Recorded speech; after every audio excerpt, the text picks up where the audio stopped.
el convento de la Concepción, ¿sí? De tal manera que, bueno, pues vamos a aprender muchísimo, no solamente de la historia del convento, sino de la sociedad novohispana y particularmente de la Ciudad de México en el siglo XVI y siglos posteriores. Vamos a esperar nada más a que se conecte la doctora, que creo que ya está por ahí. Me dirás por ahí, Diana, si ya estás conectada. Acuérdense que estos miércoles siempre también nos suceden muchas cosas muy raras, pero las sacamos, ¿sí? Las sacamos y vamos adelante con las conferencias. Así que, Diana, no sé si ya estés por ahí. Bueno, nos vamos a esperar. De todas maneras, faltan 2 minutos y yo al principio recuerden que leo el currículum de los investigadores, muchos son conocidos, muchos no, pues para que lo conozcan la trayectoria y y bueno, y que los invitamos precisamente por ser los grandes investigadores en los temas que se han presentado, ¿sí? Mm, bueno, voy a empezar a leer el currículum mientras se conecta la doctora.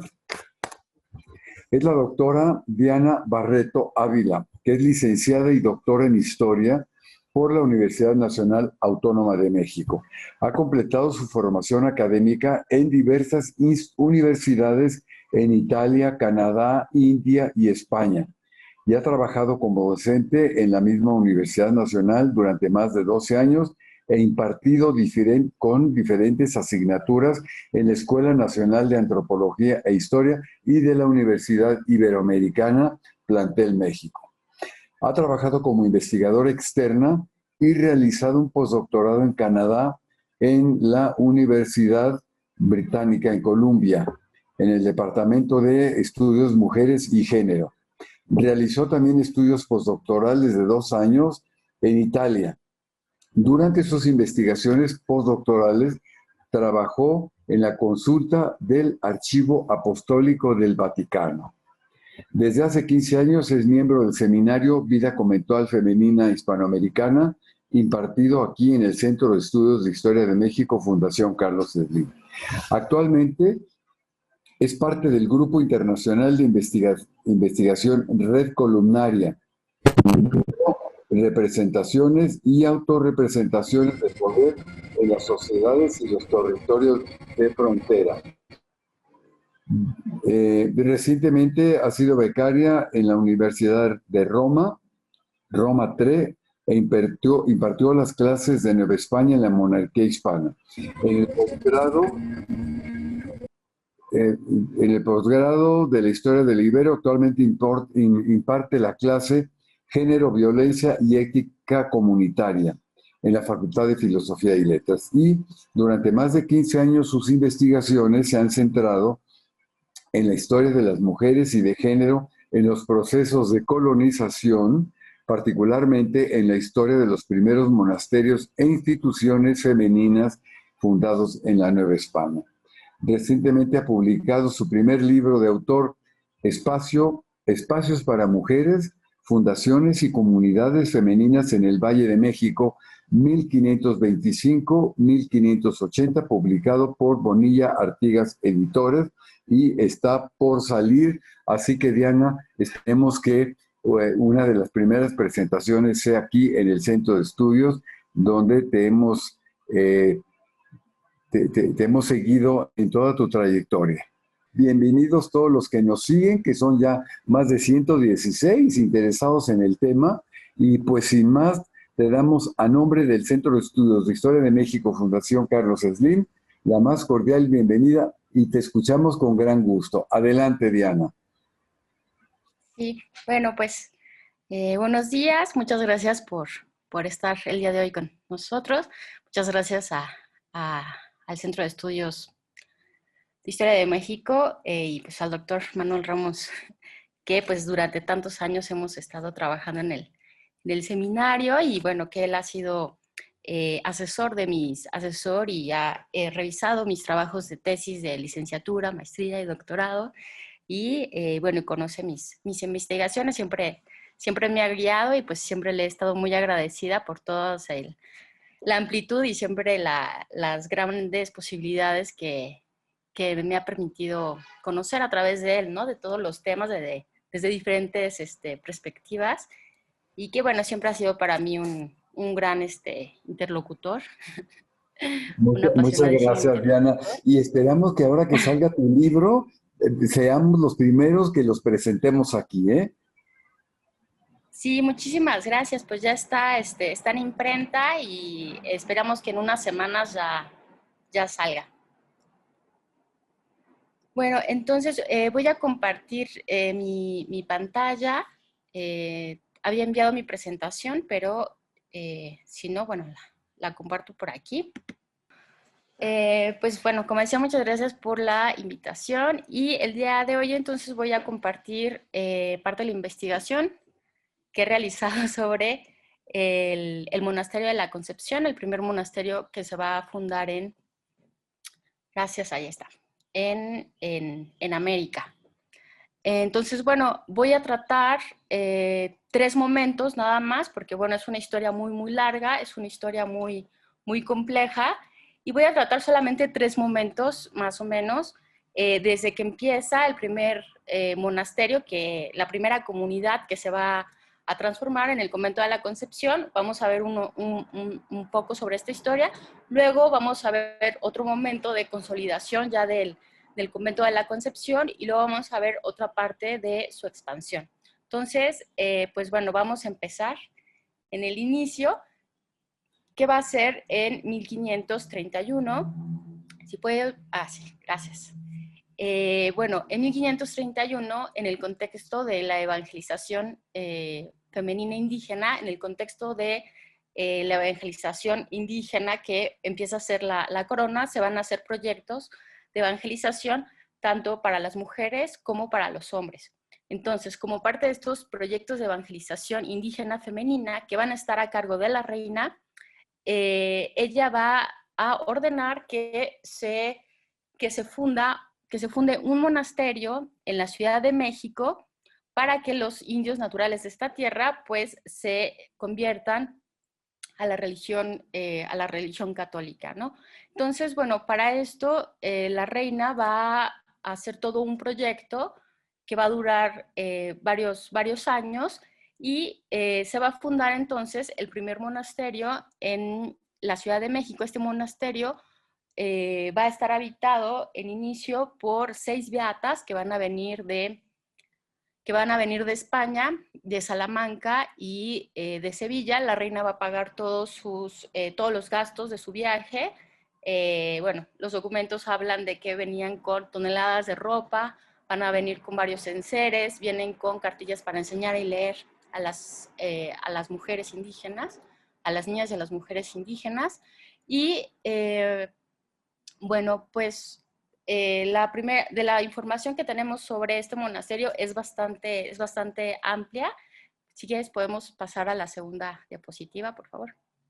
Entonces, bueno, recientemente a través de un colega, el doctor Iván, él me pasó estos documentos, son varios documentos, que él estaba investigando sobre cómo se había formado, el proceso de fundición de oro en la Nueva España, y bueno, ya tenemos varios registros previos sobre el monasterio de la Madre de Dios, y lo que vamos a encontrar aquí es este documento donde dice que cómo fue, que nos muestra todo el proceso de fundación de este monasterio, pero sobre todo una parte que no había yo todavía explorado y que ahorita estoy explorando es todo el dinero, más bien todo el oro que se utilizó para fundar este primer monasterio por mandato de la reina. Entonces, bueno, aquí pueden ver en el inicio del documento, dice 11 de septiembre de 1531, y se dice que Pedro de Vargas, ahí lo pueden ver en la primera línea, por el monasterio de la Madre de Dios, metió a fundir 920 pesos de oro. Esta es una de las referencias que hay. Luego existen varias más referencias, siempre hablando de este Pedro de Vargas, que también va a estar mencionado en otros documentos, referente a que él va a ser el encargado de fundir el oro y digamos que sería como el intermediario, ¿no?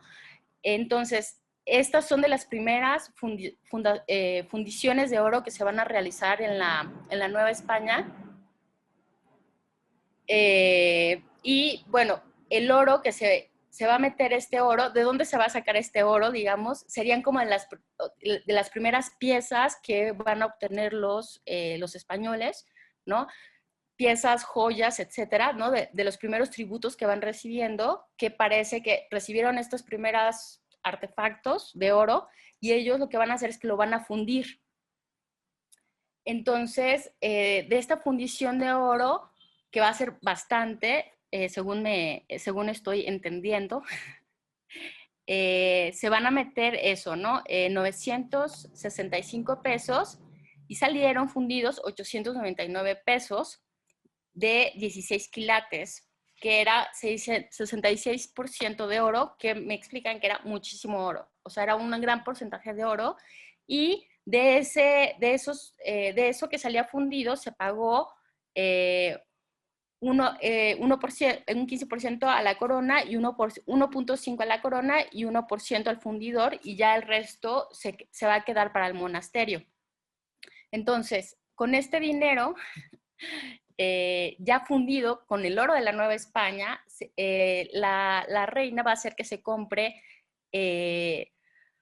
donde se va a establecer este primer monasterio. En este primer monasterio van a entrar, sabemos que por lo menos estuvieron 31 mujeres indígenas pertenecientes a la élite femenina y, bueno, podríamos pensar que este primer monasterio de la Madre de Dios tendría como una función similar a lo que después se fundaría como el Colegio de Tlatelolco. ¿En qué sentido? En que va a ser parte de este proyecto de evangelización indígena y también va a ser parte de esta alianza que van a hacer las élites indígenas con la corona y cómo la corona va a tener en estos primeros momentos pues una política en donde había una inclusión de las élites indígenas y por eso había esta necesidad no solo de evangelizarlas, sino también de educarlas, ¿no? Y para eso estaban estas beatas que van a ser las que van a llegar. Entonces, ¿qué pasa? Dentro de este monasterio van a entrar 31 mujeres indígenas, no va a ser para profesar como monjas, sino que va a ser para recibir una educación y aprender a leer y escribir en latín, como parte de la élite indígena, que era lo que estaba pasando también en otras instituciones, ¿no? Este lugar va a ser el centro, digamos, como de operaciones de las misiones para la evangelización femenina. Ahí van a vivir las beatas y ahí van a estar las indígenas, las más nobles, y después de aquí las beatas van a estar trabajando también en otras casas monasterio que se van a fundar en diferentes partes del Valle de México, que van a ser alrededor de 12 casas monasterio, de las cuales la verdad es que sabemos poco. Josefina Muriel investigó las primeras noticias de la existencia de estas casas. Yo, bueno, he profundizado más, no voy a profundizar ahora porque no es el tema, pero sí para entender cuál fue el contexto de el monasterio de la Madre de Dios, que más tarde, como voy a explicar, se va a convertir en el convento de la Concepción. Entonces, como estamos hablando de 1531, bueno, se trata del primer monasterio fundado en América, con este contexto de la evangelización femenina, y bueno, todavía hay mucha información que está sobre todo les decía, sobre todo el proceso de cómo llegan las beatas, sobre el trabajo que ellas están haciendo, y todo esto que estoy explorando sobre el oro, ¿no? El oro que estuvo involucrado en el monasterio de la Madre de Dios. Entonces, bueno, si quieren podemos pasar a la que sigue, por favor. Entonces, el monasterio va a funcionar, pero muy pronto tanto el arzobispo Fray Juan de Zumárraga como otros, como el Cabildo de la Ciudad de México, van a empezar a pedir que se funde un monasterio de monjas, ¿no? Y entonces van a pedir al rey, de parte del cabildo, que se fundaran 2 monasterios. Esto va a ser en 1538. ¿Qué pasa? La corona se va a negar y esta es la respuesta del rey a los obispos el 23 de agosto de 1538. Y lo voy a leer. Decís que os parece cosa provechosa y muy necesaria para la instrucción de las hijas de los naturales que haya en esta Ciudad de México un monasterio de monjas profesas. ¿Por qué? Porque las habitantes del monasterio de la Madre de Dios no van a ser monjas profesas. Como dije, tenía más un sentido como de colegio, donde ellas se instruían, y también las beatas que estaban a cargo de esta institución, de esta primera institución para mujeres, no van a ser monjas profesas. Esto quiere decir que no habían realizado votos ni pertenecían a ninguna orden religiosa. Eran beatas, que significaba que eran santas y que ellas habían, bueno, es digamos, la traducción literal de beata, es como santa, ¿no? Pero son mujeres que por decisión individual hacían votos de forma particular o con su confesor, pero como les digo, no pertenecían a ninguna orden, ¿no? Entonces, lo que están pidiendo los obispos es que se funde un convento de monjas profesas a la manera en la que están en estos reinos, es decir, a los reinos de Castilla. ¿Qué les va a contestar el rey? Les va a decir, bueno, por acá ha parecido que por ahora no debe haber en las Indias monasterio de monjas, y así he mandado que no se haga ninguno. Platicando acá, ha parecido que al presente conviene más que se casen, porque esa tierra se pueble. Entonces, bueno, claro, esta va a ser, digamos, la lógica de la corona y del rey, que está diciendo, bueno, no necesitamos ahora que las mujeres que están en la Nueva España se conviertan en monjas profesas, porque necesitamos que las mujeres se casen para que se empiece a formar la población hispana, ¿no? Para un proceso de asentamiento de la población hispana. Aquí no se menciona de cuál es el origen que se está pensando en este primer monasterio. Después, los obispos, cuando han pedido el monasterio al rey, habían pedido que ellas fuera un monasterio donde estuvieran las mestizas, donde también estuvieran las indias y donde también estuvieran las españolas, y que vinieran monjas de España para que fundaran este primer monasterio, ¿no? Nunca van a, aquí en el caso de este convento, que es el primero, nunca van a venir monjas de España. Y pues claro, la corona está diciendo, ¿no? En este proceso de asentamiento de la colonia, lo que necesitamos es formar familias hispanas, ¿no? Recordemos que pues Tenochtitlan cae en 1521, va a haber un periodo muy complicado, ¿no? Ya en 1525, digamos, se empiezan a asentar un poco las cosas. Muy pronto, entonces, fundan este monasterio, 1531. Y para 1538, ¿qué pasa? La sociedad de conquistadores se empieza a transformar y dice, bueno, ya nos vamos a quedar aquí permanentemente. ¿Qué es lo que necesitamos? Pues necesitamos instituciones que nos permitan volver, que nos permitan tener, ¿no? La estructura que teníamos en Castilla. ¿Qué instituciones son estas? Pues es una universidad, ¿no? Va a ser un monasterio de monjas, y también, como lo habíamos visto en una sesión pasada, también en esta fecha, en 1538, van a pedir una casa de mancebía, ¿no? Que es un prostíbulo. Entonces, estas son las 3 primeras instituciones que se piden el mismo año, en la misma, digamos, en la misma cédula. Aquí lo están pidiendo, están respondiendo a los obispos, pero hay otra cédula que es muy interesante, que he trabajado y por ahí tengo un artículo donde la trato más a profundidad, como para estas fechas se van a pedir estas 3 primeras instituciones, ¿no? Porque se está acomodando, digamos, todo el sistema sexogénero hispano-latino de la sociedad, ¿no? ¿Qué lugar van a ocupar las mujeres, ¿no? Entonces, bueno, van a ser monjas, van a estar en situación de prostitución o se van a casar. ¿no? Y del lado de los varones, pues se está pidiendo una universidad. Entonces se pide al mismo tiempo universidad y monasterio. Entonces, la corona no, necesitamos que se casen, no que sean monjas, ¿no? Entonces, bueno, pasamos por favor a la que sigue. Entonces, bueno, la corona se niega otra vez el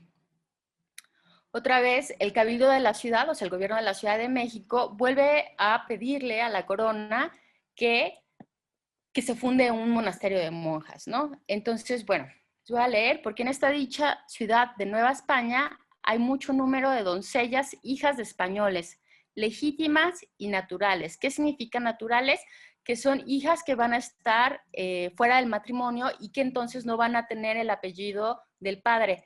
Y esto, el que fueran hijas naturales, va a impedir, por ejemplo, que pudieran tener un buen matrimonio o que necesitaran mucha más dote para casarse, digamos, resarcir esta falta, ¿no? Entonces dice, tienen hijas legítimas y naturales. ¿Quiénes serían estas hijas naturales que los conquistadores están teniendo en la Nueva España? Pues precisamente podríamos pensar que serían las primeras mestizas, ¿no? Y entonces dice, son hijas de personas honradas y principales y todas no se pueden casar porque no tienen, así por no tener con qué les dotar, como por otros justos impedimentos. Entonces, bueno, recordemos que en esta época, para que una mujer pudiera casarse, sobre todo si era de parte de los estratos de élite, necesitaba pagar una dote al marido. Entonces, ¿qué pasa? Dicen, no tenemos dote para poderlas casar y bueno, entonces están suplicando que se funde un monasterio de la Orden del Señor San Francisco y otro de la Orden del Señor de Santo Domingo, en que tales doncellas se metan y sean monjas. Y bueno, y entonces les dicen, ¿no? Les recuerdan, los reyes católicos, pues refiriéndose a Isabel la Católica y a Fernando, progenitores de su majestad, o sea que son los padres de Carlos V, le dice, fundaron y dotaron en la ciudad de Granada, ¿no? Recordemos que Granada pues fue reconquistada, que había estado bajo la religión musulmana, y dice, bueno, esta Granada se ganó como se ha ganado este reino, y con más justa causa lo debe de hacer en nuestras partes, pues ello resulta de servicio a Dios nuestro Señor. Por la utilidad, en pro de la utilidad a los españoles en ello, por la seguridad del estado de tales doncellas. ¿Qué está diciendo? Está diciendo, las mujeres, hijas de estos conquistadores, estas mujeres que son legítimas y naturales, no se pueden casar, y si no se pueden casar, están en peligro, ¿no? O sea, están en peligro de no ser respetadas, están en peligro de no formar parte de alguna de las instituciones que estaban conformadas para mujeres, que vamos a decir van a ser las dos, estar dentro de un monasterio de monjas o casarse. Si no se pueden casar por estos justos impedimentos que están mencionando, que cuáles serían, pues por ejemplo, ser hijas naturales, iban a estar en peligro, ¿no?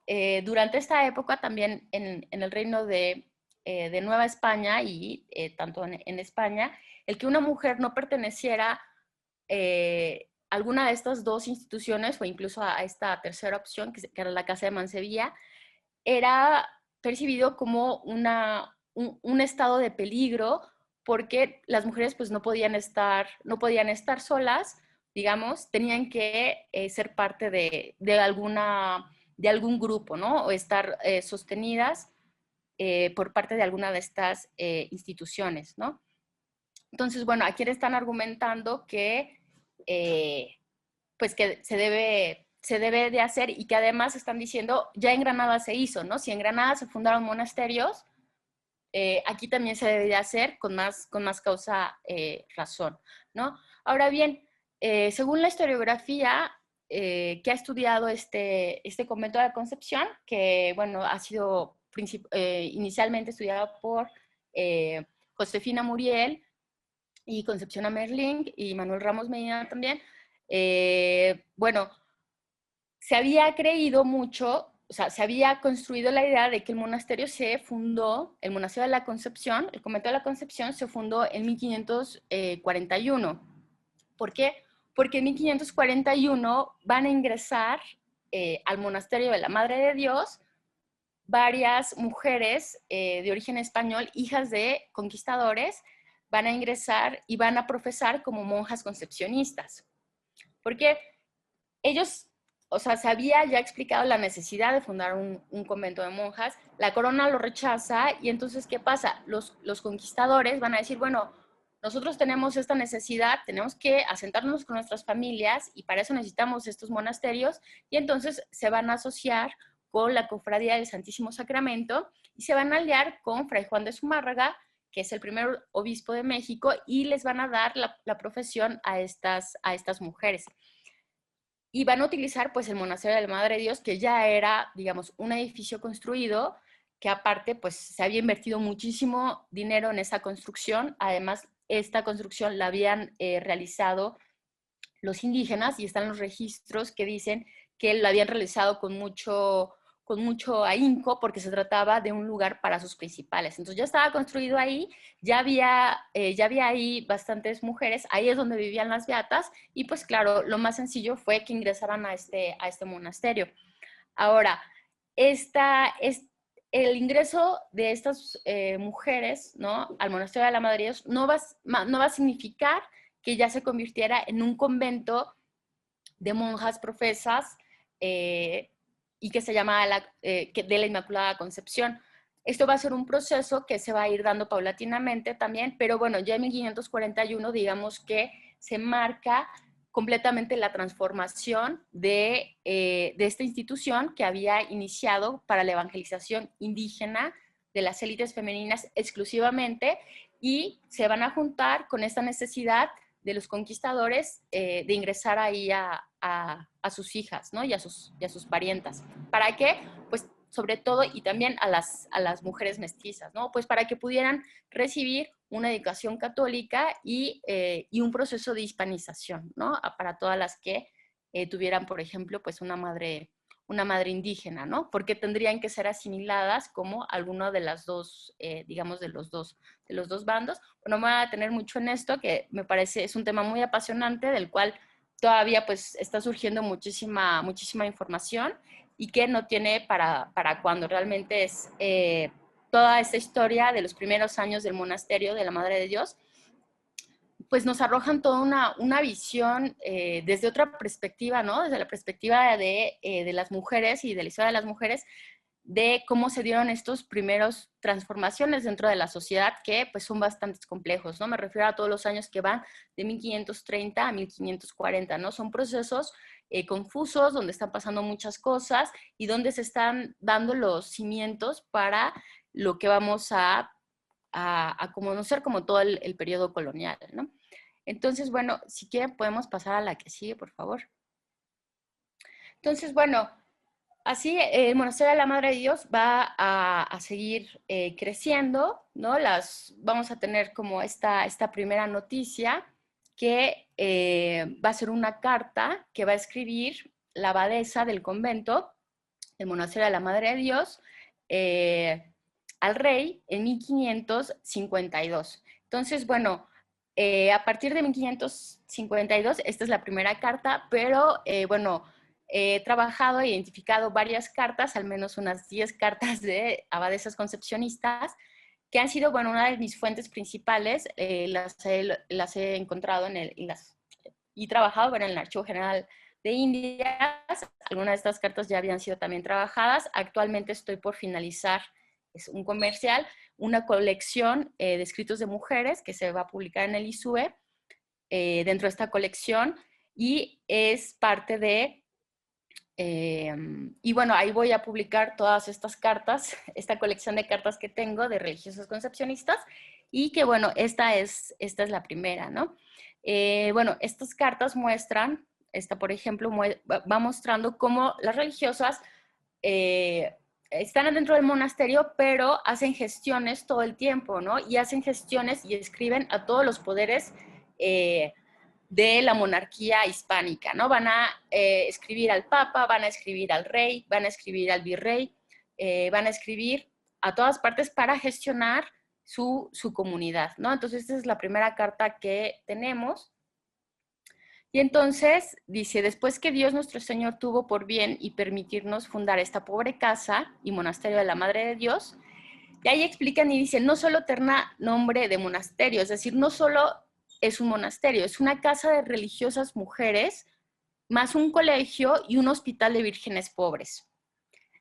Y dice, bueno, que ellas siguen sirviendo para que los naturales de estos reinos sean edificados en su nueva conversión. ¿Esto qué significa? Que el monasterio de la Madre de Dios en 1552 sigue teniendo una función de colegio, o sea, una función de colegio y de evangelización, ¿no? Y puede significar esto.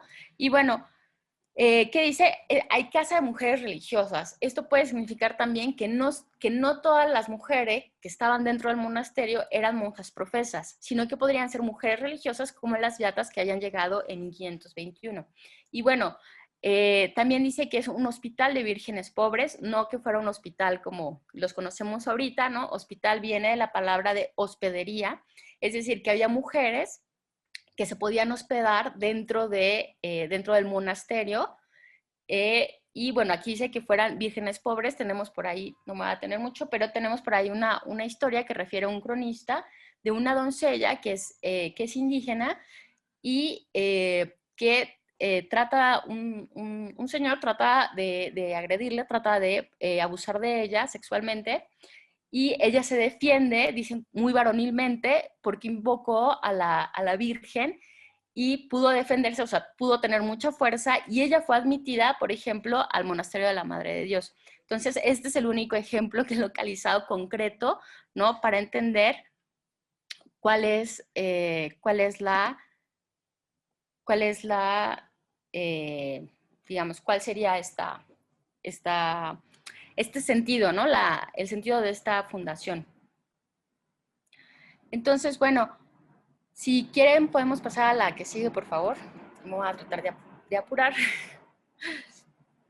Entonces, bueno, ya la Real Audiencia escribe al rey en 1561, esta carta que también se encuentra en el Archivo General de Indias, y ahí le cuenta al rey, ¿no? Dice, hay casi 50 hijas de personas principales, conquistadores y vecinos, muy honrados. Y por no tener casa suficiente, padecen mucho trabajo y deja de crecer el número. Por cartas e informaciones que esta ciudad ha escrito y enviado a su majestad, se le ha suplicado que sí, como se le ha suplicado que como si de la Abra y de la Hacienda Real se han hecho y hacen en esta ciudad las iglesias y casas de los monasterios de Santo Domingo y San Agustín, se haga la iglesia y casa del dicho monasterio de monjas de la Concepción de Nuestra Señora. Entonces, este es uno de los primeros documentos que ya se refieren al monasterio de la Madre de Dios, ya como el monasterio de la Concepción de Nuestra Señora en 1561. Y de nuevo, pero todavía no está hablando de que se haya construido el edificio, ¿no? Y la iglesia. Parece que esto más o menos sería alrededor de 1563, que se trasladarían ya a un edificio más definitivo y más grande, que es donde actualmente se encuentra, ¿no? Y esta información muy interesante porque dice, ¿no? Y por cuanto habrá, como hay en esta ciudad, más de 2000 doncellas, hijas de conquistadores y caballeros, y vecinos honrados, que la mayor parte de ellas no pueden sus padres casar ni remediarlas, sería convertirlas de monjas. Se ha procurado, se haga un monasterio de Santo Domingo con la hacienda que había dejado Hernán Cortés. Entonces, bueno, estamos hablando si es 1561, dice que hay 50 religiosas. La información anterior que teníamos era 1531, que donde había nada más 31, ya cambió. Ahora sí, podemos hablar de que se trata de un monasterio de monjas, ¿no? Entonces, bueno, como exclusivamente. ¿Por qué? Porque después de 1552 se va a fundar el Colegio de Nuestra Caridad para niñas mestizas. Entonces es probable que esta función de colegio de mestizas pues se separara ya del Monasterio de Dios y ya va a tener como un edificio diferente, ¿no? Entonces ya nada más va a quedar esta función como un monasterio, aunque también pues sobre todo va a ser un lugar donde van a educarse mucho, ¿no? Las mujeres. Entonces, estamos hablando de 2000 doncellas. No sabemos si esto es una exageración, si es una aproximación, pero sí es posible que, bueno, que hubiera esta cantidad de mujeres. ¿Qué pasa? Más o menos antes de 1500, bueno, en la década anterior,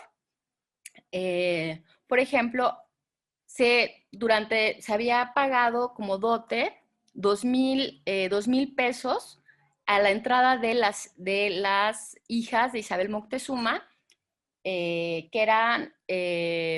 entraron 2 hijas de ella, que ella, si recuerdan, Isabel Moctezuma, la hija de Moctezuma, bueno, tuvo varios matrimonios, 5, con los 3 últimos tlatoanis de Tenochtitlán, y sus hijas, ya que va a tener con un conquistador, van a ingresar al monasterio, al entonces monasterio de la Madre de Dios, y cada una de ellas va a pagar 2,000 pesos de dote para ingresar al monasterio.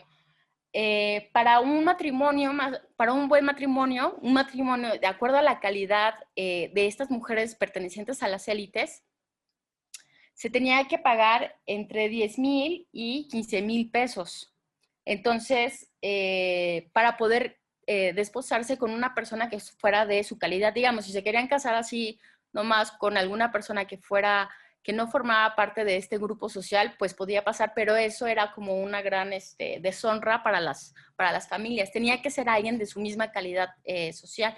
¿Por qué? Pues porque el matrimonio era parte de toda una estrategia de alianzas políticas, etcétera. Entonces, bueno, pues si estas familias, cada una de estas familias no tenía estos 10,000 o 15,000 pesos, 2,000 pesos estaba muy bien, pero ¿qué pasa? Pues era una casa pequeña, solo había 50 y dicen, hay 50 personas, hay 50 mujeres, hay necesidad para 2,000 y solo tenemos un monasterio en la Ciudad de México donde hay 50 personas, ¿no? Entonces, bueno, pasamos por favor a la siguiente.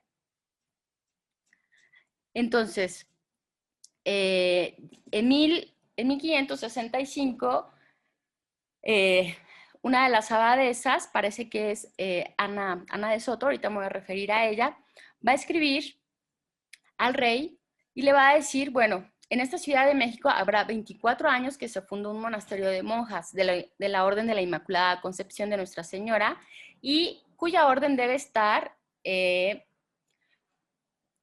su jurisdicción bajo la Orden de San Francisco. ¿Qué significaba la jurisdicción? Bueno, era quién iba a ordenar toda la casa, quién iba a llevar todos los asuntos, y era como la jurisdicción, digamos, legal, ¿no? Entonces, ella dice, nuestra jurisdicción debe ser bajo la Orden de San Francisco porque somos concepcionistas y la Orden de la Concepción es parte de la Orden de San Francisco, y los religiosos de San Francisco son los que se tienen que ocupar de nuestro monasterio. Pero dice, nunca han querido recibir al dicho convento a su obediencia, aunque se les ha pedido muchas veces en sus capítulos respondan que no pueden porque no tienen licencia. Estamos en dicho convento 70 monjas profesas. Entonces, bueno, aquí ya aumenta la cantidad, ¿no? Ya de 50 ya tenemos 70.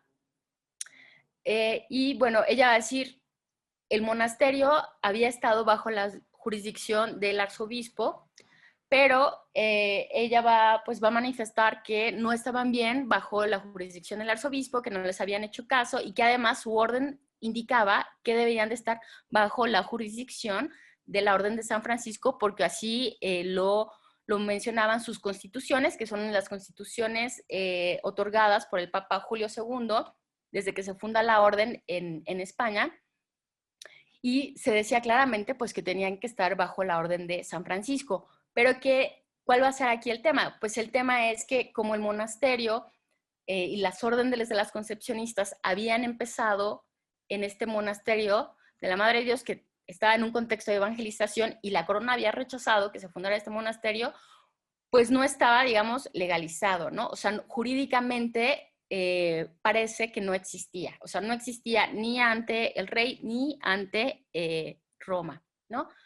Ni ante la Santa Sede, y entonces esta parte de la jurisdicción no estaba clara, ¿no? Entonces, bueno, ella va a escribir al rey y el rey pues ya va a empezar se va a interesar muchísimo por este tema y va a empezar una constante relación epistolar pues entre el rey Felipe II y este convento de la Concepción para ver en qué jurisdicción tenía que tener. ¿Podemos pasar a la que sigue, por favor? Entonces, bueno, quien va a llevar todo este tema de la jurisdicción del monasterio va a ser Ana de Soto Quiñones, Ana de San Jerónimo, que, bueno, sobre ella realmente es un personaje fascinante. Sobre ella he escrito este pequeño relato novelado que acaba de publicarse ahí en el Centro de Estudios con el doctor Manuel Ramos, que nos hizo hacer este ejercicio de hacer una parte de una historia más novelada, ¿no? Más accesible.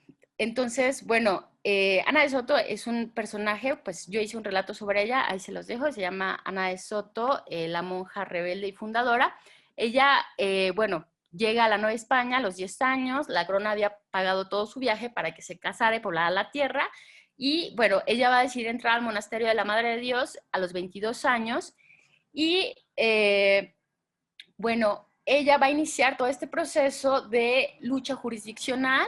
Al final, bueno, ella va a terminar saliendo del monasterio de la Concepción para fundar el monasterio de las Arrepentidas, que es otro monasterio muy interesante también, pero lo vamos a dejar hasta aquí, solo para decir que es un gran personaje y que ella va a liderar, digamos, todo un proceso que va a llevar a la definición jurídica y al establecimiento del Monasterio de la Concepción y también de la Orden de la Inmaculada Concepción en América, y después además va a fundar otro convento, ¿no? Entonces solo era para detenernos un poco en ella, que es quien empieza todo esto, porque ella, se va a mencionar, ella va a estar mandando muchas cartas al Papa, va a estar mandando cartas al rey, va a estar mandando cartas a los religiosos franciscanos diciendo que las acepten bajo la jurisdicción. Llegan todas estas cartas y de repente dicen, bueno, la jurisdicción de cómo salió este monasterio, dónde es, etcétera, ¿no? Entonces, bueno, el arzobispo también va a escribir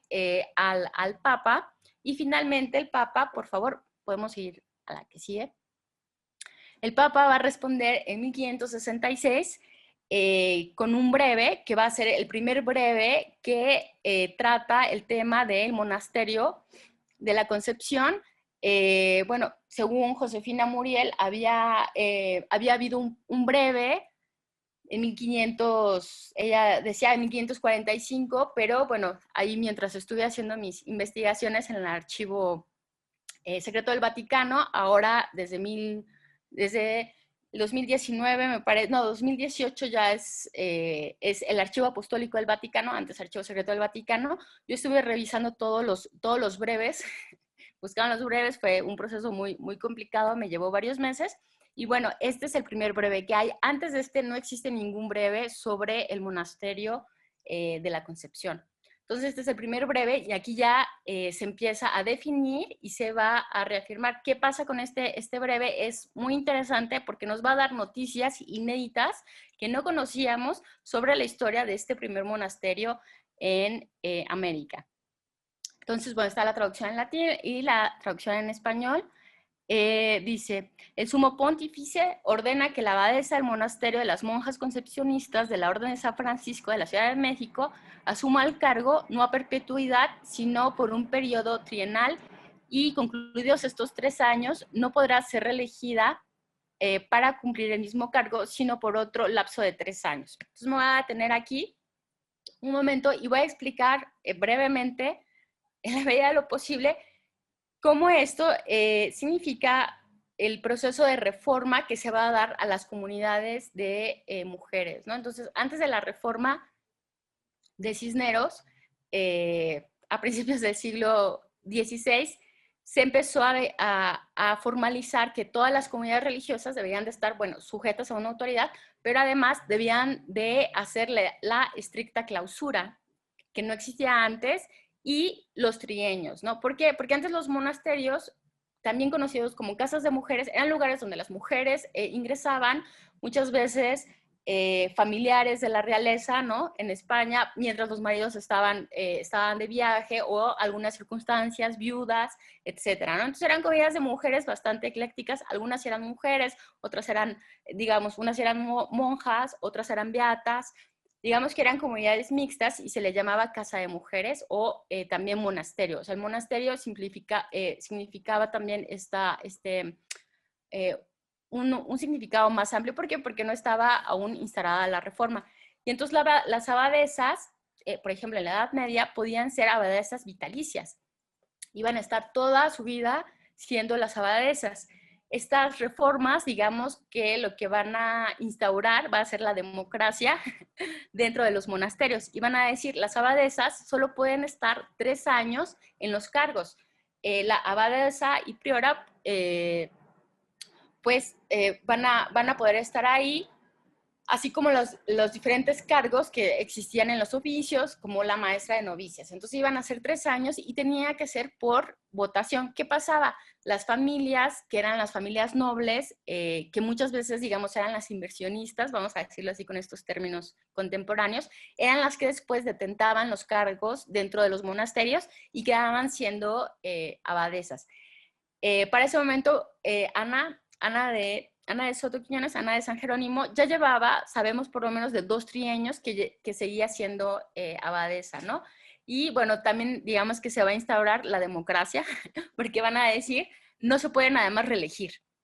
Y vamos a he encontrado varios breves también de otros monasterios en Sudamérica también, que va a ser una constante.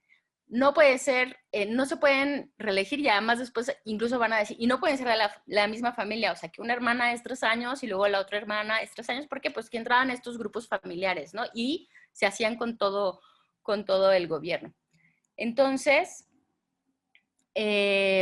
bueno, y aquí vamos a tener esta información que realmente es una información inédita, como le estaba comentando al doctor Manuel Ramos, y en el breve dice, las mismas monjas podrán tener a su servicio niñas negras si han acostumbrado a tenerlas, y ellas mismas se alegran por todas las gracias e indulgencias que se les han concedido en cualquiera de las iglesias, hospitales y otros lugares píos de la ciudad antes mencionada. Entonces, bueno, sabemos que en 1531, por ejemplo, una de las beatas que va a llegar en 1531, según Concepción Amerlink, venía con ella una sirvienta que era negra. Entonces, bueno, sí sabemos que ella había llegado en 1531 y bueno, además de esto, podemos pasar a la que sigue, por favor. Además, según tenemos entendido, sigo con este breve, escrito por Pío V, el 10 de julio de 1576, dice, bueno, además de esto, según tenemos entendido, que en este mismo monasterio, las hermanas o monjas antes mencionadas se encuentran no en poca cantidad. Pues ya sabemos que había 70 monjas, ¿no? Y dado que no le es suficiente, solicitan para ellas una servidumbre a fin de que dentro de los claustros de su monasterio y conforme al arbitrio de su superior antes mencionado, ellas sirvan y puedan conservar consigo a otras personas negras del sexo femenino nombradas para su servicio al mismo tiempo que puedan recibir aquellas necesarias. Permitimos esto con tal que, según la costumbre, estas sean diferentes y tanto las que tengan como las que reciban, y de tal suerte, si son aceptadas, que permanezcan en clausura. Entonces, bueno, aquí tenemos muchísima información. Nos están diciendo que ya existen, entonces, digamos que estas normativas llegan como respuesta de las cartas del arzobispo y de las cartas de las religiosas a la Santa Sede, donde ellas están además diciendo, de aclarar la jurisdicción, están diciendo, bueno, y además aquí hay también personas personas negras que sabemos pues van a ser mujeres esclavizadas, ¿no? Mujeres esclavizadas que venían de África y que van a estar dentro del monasterio, pues quizá probablemente desde 1531, si hubo, pensando en esta continuidad y pensando en esta referencia que hay sobre esta sirvienta negra que venía con una de las beatas. Y además, bueno, como sabemos, a Nueva España van a venir una gran cantidad de personas esclavizadas de África, ¿no? Entonces, aquí se va a juntar con la idea que está viendo de la reforma y qué significa la estricta clausura. Porque la estricta clausura, en ese sentido, no solo va a significar que las religiosas no pueden salir, sino que nadie que viva en el monasterio puede salir. Entonces, cuando están diciendo que, que las mujeres, las personas negras del sexo femenino, tienen que estar en clausura, significa que no puedan salir, que no van a poder salir. ¿Esto qué significa? Bueno, la norma nos dice que si están normando esto, significa que había personas, mujeres esclavizadas, africanas, negras, ¿no? Que estaban en el monasterio y que salían. Es decir, que podía ser que vivían afuera y venían al monasterio a trabajar. Estas situaciones de las sirvientas que salen y entran al monasterio va a ser también bastante recurrente en varios monasterios en América. Por ejemplo, en Arequipa tengo el dato, también a través de un breve, donde se dice, donde también se legisla, ¿no? Que hay este problema que se denuncia que no se está siguiendo la clausura porque las sirvientas entran y salen, ¿no? Entonces aquí están diciendo, estas sirvientas que están para su servicio no pueden salir. Digamos, dicen que están para su servicio, no se especifica que sean mujeres esclavizadas, pero bueno, por el contexto, pues sabemos que sí lo serían, ¿no? Entonces, por favor, la que sigue. Entonces, bueno, les comentaba más o menos, en la Nueva España se señala que pues entre mestizos y mulatos había alrededor de 24.793 personas y aproximadamente 63.000 personas blancas, o sea, de origen europeo, y 22.600 personas provenientes de África, ¿no? Bueno, si vemos estos datos son para 1590, pues un poquito posterior, pero bueno, esta idea de que había 2.000 doncellas, ¿no? Sí tiene sentido, ¿no? Digamos, estadísticamente. Entonces, bueno, sí hay mucha información, hay bastante información sobre las mujeres esclavizadas que habitaban en la Ciudad de México durante estas fechas. Sabemos, bueno, hay indicios de que, por ejemplo, 500 mujeres de origen africano iban todos los días a la Plaza Mayor, al mercado. También se sabe que habían sido, bueno, se traficaba sexualmente con ellas, incluso había normativas de que todas las mujeres africanas no salieran de noche, pues para evitar todos estos problemas de violencia sexual que existían hacia ellas. Entonces, bueno, pues en este sentido podemos pensar que un monasterio pues podría ser como un lugar pues un lugar también de refugio para las mujeres africanas esclavizadas, porque, bueno, pues estarían más protegidas en un espacio, de mujeres. Y bueno, ya para concluir, todavía me estoy tratando de apurar porque ya voy un poco sobre el tiempo, pero bueno, decir entonces que el Monasterio de la Concepción, el Convento de la Concepción, pues fue un lugar plurirracial, ¿no? Y multicultural. Es decir, sabemos que dentro de este primer monasterio de la Concepción, es también monasterio de la Madre de Dios, van a estar, por ejemplo, pues las mestizas, ¿no? Mestizas como las hijas de Isabel Cano Moctezuma, van a estar mujeres provenientes de África, y van a estar mujeres españolas, van a estar mujeres criollas, y probablemente también algunas de las mujeres indígenas, en tanto que pues el primer monasterio se había fundado para las indígenas. Además, la prohibición de que las mujeres indígenas fueran monjas se va a dar hasta 1500, hasta bien el Concilio de Trento, ¿no? Hasta 1563.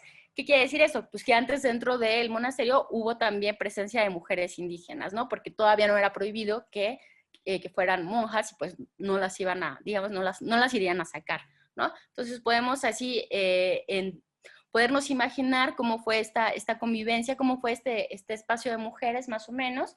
Y bueno, ya nada más para finalizar, podemos pasar a la que sigue, por favor. Para finalizar, hay otra bula del Papa Gregorio en 1576, donde ya, que es diferente a la que vimos anteriormente. Bueno, además hay bastante distancia, pero aquí ya hasta 1576 se va a aprobar que toda la orden de la Inmaculada Concepción se establezca en América. O sea, antes de todo este proceso no existía un breve de parte de la Santa Sede donde se aprobara que se estableciera la orden de la Inmaculada Concepción. Entonces, va a ser este primer convento de la Concepción el fundador, y digamos a través del cual pues se van a dar estos permisos, y después pues la orden concepcionista se va a esparcir primero en la Nueva España y después pues en Centroamérica, y después, bueno, al mismo tiempo, pues Centroamérica, Sudamérica y la Nueva España, ¿no? Después de que se aprueba la bula, digamos el breve, perdón, bueno, ya se va a empezar a expandir pues toda la diferentes comunidades, ¿no? Femeninas. Si quieren pasamos ya a la siguiente, y con esta termino. Si está. Sí. Aquí está otro breve. Este es del AGI, el pasado lo vimos era del AGN. También esto nos muestra, ¿no? Cómo estos breves pues van a estar, unos están en español, otros están en latín, estaban en Roma, van a estar en España, y otros también van a quedar aquí en México, ¿no? Y entonces, bueno, ya que se da todo este proceso, este breve dice, bueno, damos por verdaderas y legítimas todas las religiosas de todos los dichos monasterios que se hayan fundado, ¿no? Y ya se da la aprobación, ya canónica bien, que sean casas gratas, firmes, y por tales tenemos los monasterios de Nuestra Señora de la Concepción. Ahora sí, de aquí de la Concepción, después, como se van a pelear, van a salir varios grupos. Van a salir alrededor de 10 religiosas en 1573, y van a fundar otros monasterios. ¿Por qué? Porque muchas de estas religiosas querían estar bajo la jurisdicción de los franciscanos, y quedó que el monasterio de la Concepción, y además toda la orden de la Inmaculada Concepción en América, a diferencia de España, iba a quedar bajo la jurisdicción del arzobispo. Entonces, ya que se determina esto, ya se le van a dar los breves también a todos estos diferentes monasterios. Entonces, de la Concepción van a salir a Guatemala. 1578 va un grupo de 4 religiosas, se van a Guatemala y fundan el Convento de la Concepción de Guatemala. Va Ana de Soto Guillones, se va a ir de abadesa vitalicia, y va a fundar el Convento de las Arrepentidas, que en este momento aquí lo mencionan como Santa Lucía, que bueno, es otra historia bastante interesante. Y se va a fundar también el Convento de Jesús María, con 10 religiosas que van a salir del Convento de la Concepción, y también se va a fundar el Convento de Regina Coeli, también con 10 religiosas. Todos estos monasterios van a tener casi todos van a tener sus breves, ¿no? Así como el monasterio el Convento de la Concepción tiene su breve, todos estos monasterios también van a tener sus breves, que también he estado trabajando, y lo pueden, ahora que sale el libro, pues pueden consultar estos breves, donde viene realmente mucha información que pues desconocíamos, ¿no? Entonces, bueno, ese sería más o menos hasta aquí voy. Y bueno, es muy importante pues porque este es el primer convento del cual va a ser el convento madre, y van a ir fundándose varios, ¿no? Entonces, de Guatemala, por ejemplo, van a ir de Ciudad de México a Guatemala, y luego de Guatemala se van a ir a San Cristóbal, ¿no? Y luego de San Cristóbal se van a ir a Yucatán, y así poco a poco se van a expandir estos monasterios concepcionistas, ¿no? Y bueno, esto sería hasta ahora todo, y bueno, me quedo en espera de sus preguntas. Muchas gracias. Muchísimas gracias, Diana. sobre todo por dar a conocer estos documentos que no conocíamos, ciertamente, ¿no? Que es gracias a tu investigación que ahora tenemos datos más precisos acerca de la fundación y de los primeros años de este convento. Bueno, hay varias preguntas, no sé si tú las quieras ir leyendo. Este, yo agregaría que en el caso de la Ciudad de México, las concepcionistas fueron las fundadoras en una ciudad de la mayor parte de conventos, ¿verdad? Aquí en la Ciudad de México, es donde más conventos concepcionistas se fundaban. Y luego, bueno, pues lo que tú nos has dicho, la expansión fuera de la Ciudad de México, y bueno, pues por ahí varias preguntas, no sé si quieres que te las vayas leyendo o tú las ves como tú quieras. Aquí las voy leyendo. Ujú. También, bueno, si alguien quiere hacer un comentario o una pregunta.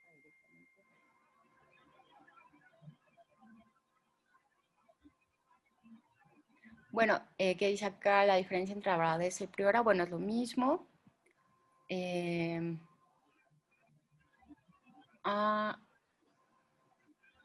sobre la ubicación del monasterio, de la Madre de Dios, bueno, es más o menos, he hecho una investigación.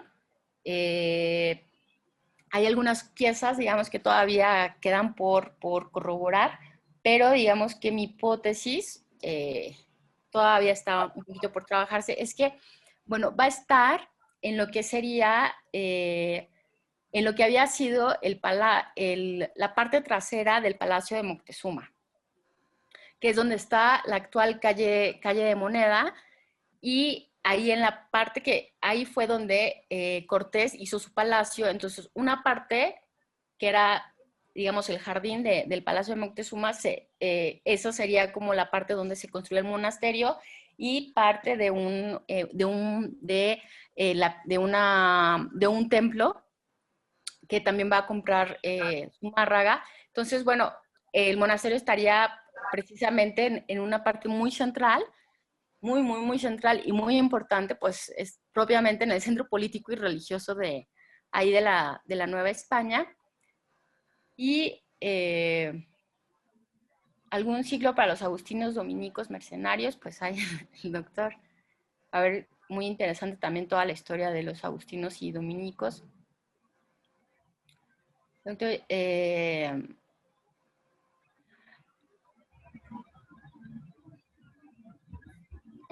la pregunta de las concepcionistas que fundaron Mérida son para las conferencistas. Bueno, no me quedó clara la pregunta del doctor Felipe Castro. Pero bueno,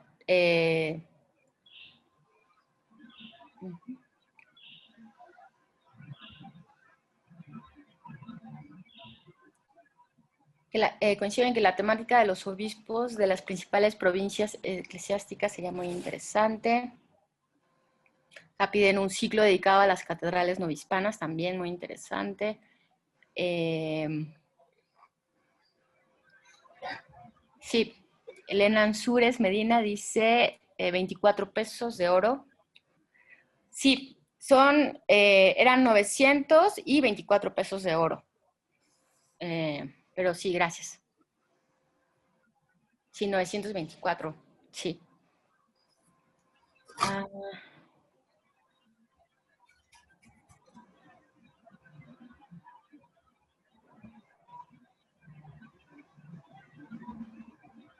Sí. Bueno, de la obra de Ana de Soto Quiñones, está publicada, se vende en el Colegio Mexiquense, y también pueden ir al Centro de Estudios de Historia de México, ahí en Chimalistac.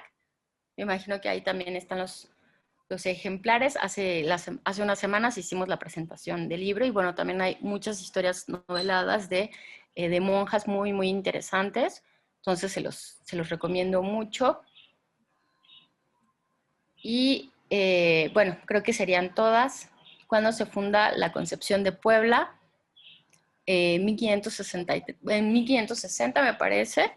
en los 60s. También se va a fundar Concepción de Puebla. La verdad no tengo el dato preciso, pero sí también va a ser muy importante la Concepción en Puebla.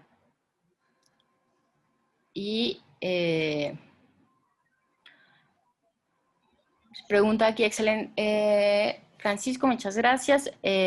¿Cuál es la estructura social de las monjas dentro de un recinto? ¿Cuál es la diferencia entre convento y monasterio? Bueno, no, se va a entender convento y monasterio de igual forma. En algún momento sí se entendía que uno estaba fuera de la ciudad y otro estaba dentro de la ciudad.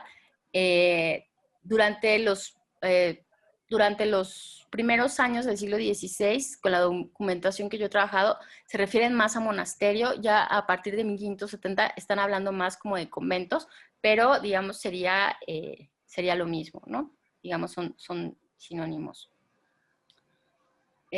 Solo sería esta diferencia, ¿no? Entre campo y ciudad, pero ya después el siglo XVI se toma igual.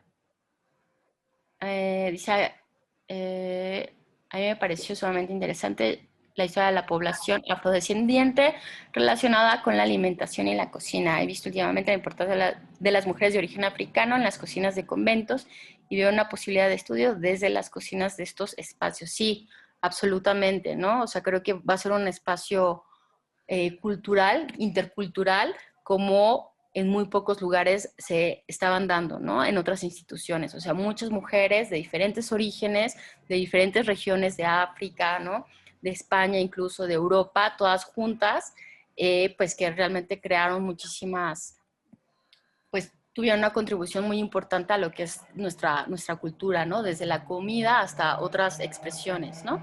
Diferentes culturales, etcétera. En efecto, ahí estuvo Gran Uppsala. Sí, aparece como Casa de las Mujeres en el espacio. Ah, sí, exactamente. Muchas gracias por el dato del mapa de Uppsala.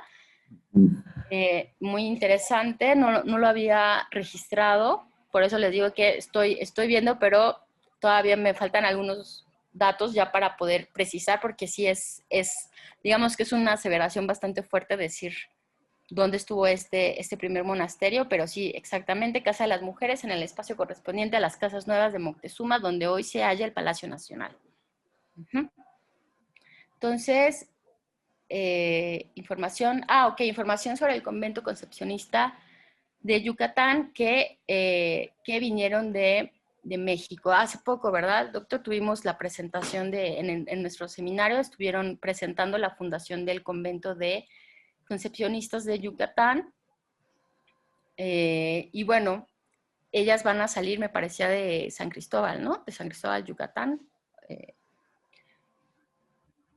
Pero bueno, digamos que sí, la lógica de expansión va siendo, Yucatán se va a fundar hasta el final, 1596 me parece, 1590, 1593, pero si vemos esta lógica, ¿no? Primero va a ser Guatemala, después San Cristóbal y después va a ser Yucatán.